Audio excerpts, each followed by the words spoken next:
Hey, Paisan! What you doing in 150 years from now?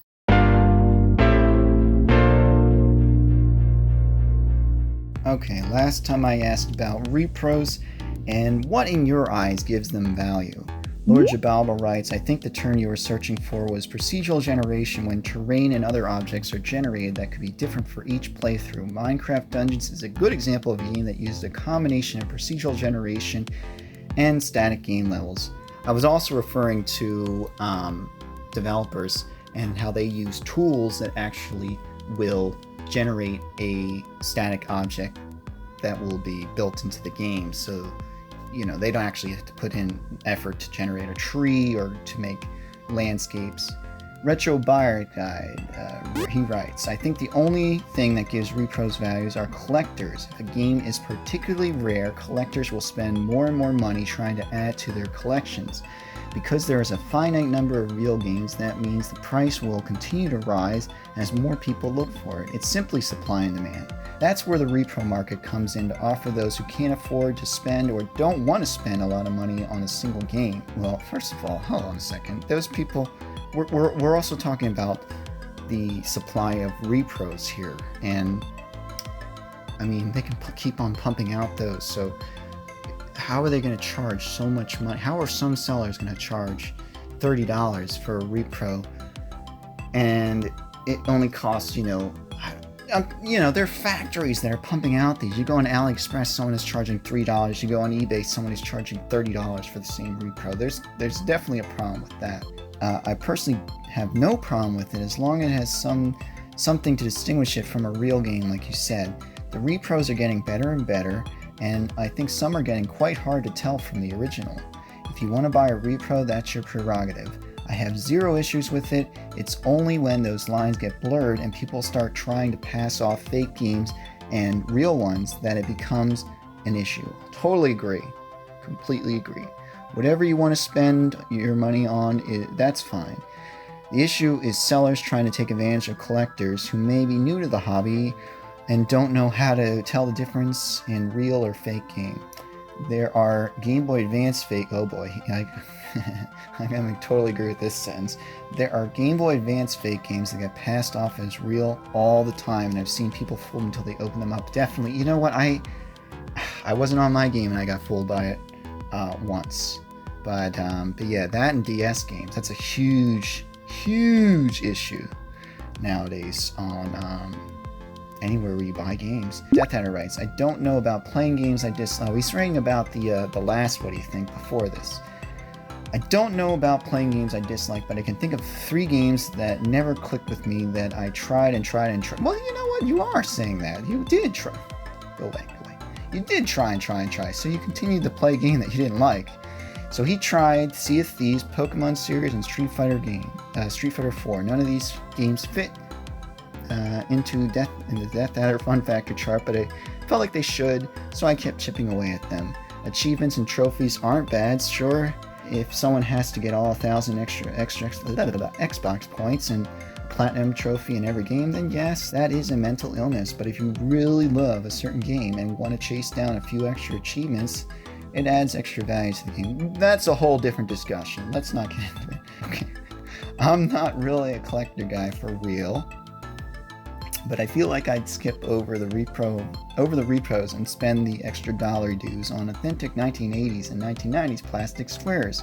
I could see if an ultra rare game goes for $200 and the repro is $30, then going with that option. Yeah, I'm just saying you're getting taken advantage of when you're paying $30 for a repro. Okay, so Terry309 writes a lot. Terry309 writes, I'm going to be honest, I don't collect for any cartridge-based systems. I do have a few old cartridge games in my collection, but I don't actually actively go out of my way to collect for them. The only thing I collect nowadays is obscure PS2 beat-em-ups, and I specifically say obscure PS2 beat-em-ups simply because it's easy to collect for save a few games which I'm not bothering with, like Samurai Western, which is insanely priced over here in the UK. It's interesting that you call Samurai Western a beat-em-up because you are in the UK. Traditionally, I would call Samurai Western a beat 'em up like I would call Streets of Rage a beat 'em up, but I do think I've heard that UK guys call games like Street Fighter beat 'em up. So anyways, like they lump them in together. So anyways, he's not going for a complete collection, just enough games for me to look at my shelf and say, hey look, it's all the beat 'em ups I've played on PS2. Put simply, I look for games that are on the cheaper side. I don't buy the expensive games like a lot of people, but I wouldn't really call myself much of a collector at all. I don't actually go out of my way to find rare games. Okay. I generally go for the cheap stuff. My collection is rather small compared to that of... You don't have to be so modest here, okay? You don't have to explain yourself, you know?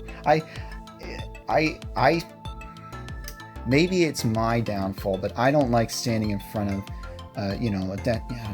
whatever the word may be. I can't think of it right now. But the thing is, I don't stand in front of my game collection. I think that's kind of cheap, you know, like that gives me game cred by standing in front of a wall. Maybe if I did, I would have people actually commenting more and watching more, but I don't know. Anyways, I do have a pretty sweet game collection, by the way. That being said, I do have a few repro carts. Now my rule with repro carts is to only buy repros that never got released in the UK. Similar to how I bought only two games because they were never released in the US. Star Fox 2, Senken Densetsu 3, which is Japanese exclusive at the time, and Super Mario RPG. Wait, Super Mario RPG never got released in the UK? That's a shame.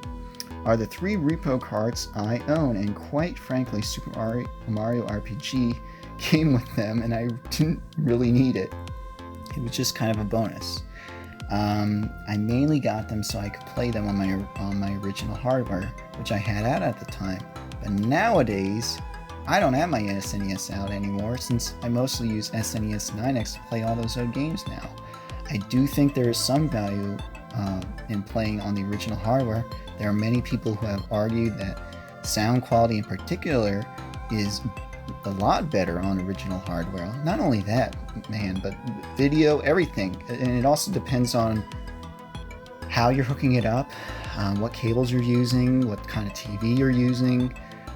So yeah, I mean, however, I think it's easier just to emulate these games now, so I don't bother collecting them anymore, because I don't see the point in plugging everything in just to play a game when I can just load up an emulator. So nowadays, it's hard for me to say. I mean, I tend not to see the value in these things as being monetary, because I don't buy games for financial investment. I play games to play them. Well, the point is, you have an investment on your hands whether you know it or not. We've been talking about how people are spending more and more money for these things as they age, as they become harder to acquire. So whether or not you agree with it, you actually are making an investment when you are buying a game. So like Retro Buyer's Guide said, it's supply and demand. So I think having a collection is about reflecting on the games you have played, like an archive of sorts, a way of recording your experiencing, showcasing your memories. So for that, I can kind of see some value in owning a repro cart, just for the sake of presenting it on a shelf. But ultimately, there are just better ways to play these games now. Yeah, I guess you could say like it's a bit of shelf candy, right? You have something to reflect on. That's kind of like, I love going through my collection and looking at the physical nature of these things, you know, and kind of appreciating when I see a manual or box, and it takes me back, you know. There's some nostalgic playing around in my mind. So for that, I can kind of see some value in owning a repro card just for the sake of presenting on a shelf, but ultimately there are just better ways to play these games now. Heck, not only do we have emulation, but we also have mini consoles and peripherals that let us play these games with actual controller made for the games. Again, a different experience than an original hardware and cables and what have you. I suppose another reason is that if you buy a repro card, it means that you're committed to finishing the game. Not necessarily. I mean, we just talked about them being shelf candy, right? So, yeah. You don't have to play a game if you buy it. Can you imagine? You're already set up in your pod in a colony orbiting Jupiter, and, well, probably by this time the war over supremacy of the Jupiter colonies has played out between the Mars Alliance and Mother Earth. And yeah, we all know how that played out, right? Yeah. So, anyways, who are these Mario brothers? I mean, will we even know who they are? Will we even care when we're whipping around the galaxy at light speed in our space pods? Now we have populaces, billions of people spread apart by interplanetary distances. At those great distances, cultures and technologies can evolve faster than maybe the information or physical objects can be transmitted to each other. And it may be that, with each successive generation, the original influence of character of a game gets diminished. Things change, they evolve, right? They give way to new things. We don't see any of those wooden hoop things anymore with the stick, You see them in genre flicks about Colonial Williamsburg. You don't see those things anymore. Maybe, I argue that could be updated, bedazzled for the masses of 2020. But Howdy Doody, right? When's the last time you saw Howdy Doody make a comeback? Eventually, anybody who knows about Howdy Doody is going to die. And how popular are they going to look at that franchise, that IP, and go like, you know what? Howdy Doody seems like it could make a comeback. Maybe, Mario will just fall out of fashion, and Nintendo will just throw him into the vault, and every 20 years bring him back for nostalgic kicks. But yeah, they updated his image. Maybe they've had spin-offs. They've literally poochied new characters into the Marioverse to keep the image fresh, but Mario himself remains stagnant. These overalls, right? I mean, how many kids are wearing overalls these days? The image just may fall out of fashion. Kids won't even recognize. They'll go like, that seems very old-fashioned. Looney Tunes. I argue that Looney Tunes have fallen out of fashion. How many kids are looking forward to Looney Tunes when they've got SpongeBob, they got Dora, I don't know what's popular these days. I'm just saying, there's so many ways, so many things that can distract each other when you're separated by these great distances and larger populations that build more and more things for people to care about. Will we care about Mario? If Nintendo has to continually base their success on the popularity of this one character, I argue, screw the rest. When Mario continually fails, Nintendo's going to have to change something, right? What do you think?